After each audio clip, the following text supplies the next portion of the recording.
लेमिनेक्टॉमी एक सर्जिकल प्रक्रिया है जिसमें ऑपरेशन द्वारा वर्टिब्रा यानी कि रीढ़ के हड्डी के पुष्ठवंश की हड्डी के हिस्से को, जिसे लेमिना कहा जाता है, उसे निकाल दिया जाता है। 24 वर्टिब्रा यानी कि पुष्ठवंश इकट्ठा होकर स्पाइनल कॉलम यानी कि रीढ़ की हड्डी का स्तंभ बनाते हैं। प्रत्येक पुष्ठवंश में 2 लेमिना एक दूसरे से जुड़े हुए होते हैं, जिसे स्पाइनल कैनल यानी कि रीढ़ के हड्डी के स्तंभ में स्थित कवर, जिसके माध्यम से मेरुदंड गुजरती है, जिससे छत यानी कि ऊपरी हिस्सा बन सके। कमर के निचले हिस्से में जहां मेरुदंड का अंत होता है, वहीं से तंत्रिका मूल के समूह की उत्पत्ति होती है, जिसे कॉर्डा इक्वाइना कहा जाता है। इस तंत्रिका मूल के समूह को और मेरुदंड में से निकलते अन्य तंत्रिका मूलों की सुरक्षा करता है।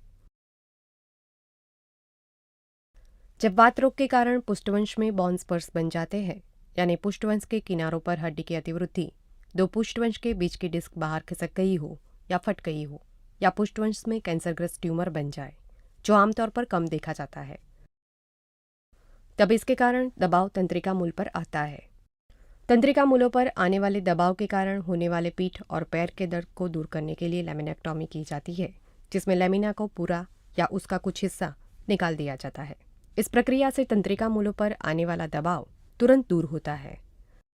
यदि 2 पुष्ठवंश के बीच की डिस्क खिसककर बाहर आ गई हो और उसके कारण तंत्रिका मूल पर जो दबाव आ रहा है, तो आपके सर्जन तुरंत डिस्केक्टॉमी करते हैं, मतलब कि डिस्क का वह हिस्सा जो बाहर निकल आया हो उसे दूर करना, जिससे तंत्रिका मूल पर आ रहा दबाव दूर होता है।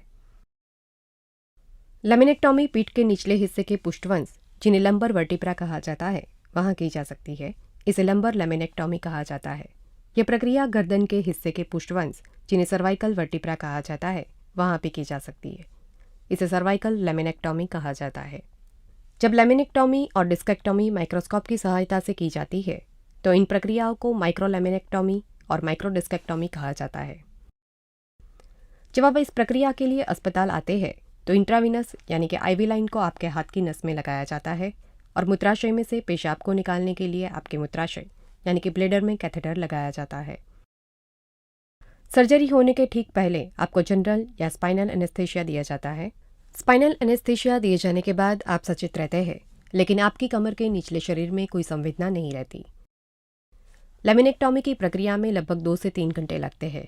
प्रक्रिया के दौरान आप पेट के पल या आपके बगल पर सो रहे होंगे। आपके सर्जन त्वचा में रीढ़ की हड्डी के ऊपरी हिस्से में चीरा करेंगे। लेमिना के आसपास की मांसपेशियों और चर्बी को हटाने के लिए रिट्रैक्टर नाम के उपकरण का उपयोग किया जाता है। आपके सर्जन विशेष प्रकार की हड्डियों को ड्रिल द्वारा पुष्ठवंश के लेमिना को काटेंगे, ताकि स्पाइनल कैनल में अच्छे से देखा जा सके। तंत्रिका मूल में किस जगह सुर किस वजह से दबाव आ रहा है वो जाना जा सके। यदि डिस्क के खिसककर बाहर निकल आने की वजह से तंत्रिका मूल पर दबाव आ रहा हो, तो डिस्क के बाहर निकालने के हिस्से को सर्जन काट के दूर करेंगे, यानी कि डिस्केक्टॉमी कहते हैं। इस प्रक्रिया को पूरा करने के लिए अंदरूनी हिस्से के उत्तंग को और त्वचा में रखे हुए चीरे को टाँके लेकर सीकर बंद कर दिया जाएगा। इस प्रक्रिया का पूरा होने पर आपको पर्यवेक्षण के लिए रिकवरी रूम में लाया जाता है। नर्सिंग स्टाफ नियमित रूप से आपकी सेहत पर्यवेक्षण करेंगे और पीठ में जिस जगह पर ऑपरेशन किया गया हो उस तरफ के पैर की ताकत की जांच करेंगे, ताकि ये सुनिश्चित किया जा सके कि उस बाजू के हिस्से की तंत्रिका यानी कि नर्व गंभीर रूप से घायल नहीं हुई है। जैसे ही आप अच्छा महसूस करते हैं, आपको तुरंत उठकर चलने के लिए प्रोत्साहित किया जाता है। यदि आपको प्रक्रिया से पहले कैथेटर लगाया गया हो, तो अस्पताल में छुट्टी मिलने से पहले उसे निकाल दिया जाता है। यदि आपकी डिस्केक्टॉमी में कोई और समस्या नहीं हुई हो, तो आप प्रक्रिया के दूसरे दिन घर जा सकते हैं। यदि लेमिनेक्टॉमी किसी अन्य कारण से की गई है, तो आपको अस्पताल में अधिक समय के लिए रहना पड़ सकता है।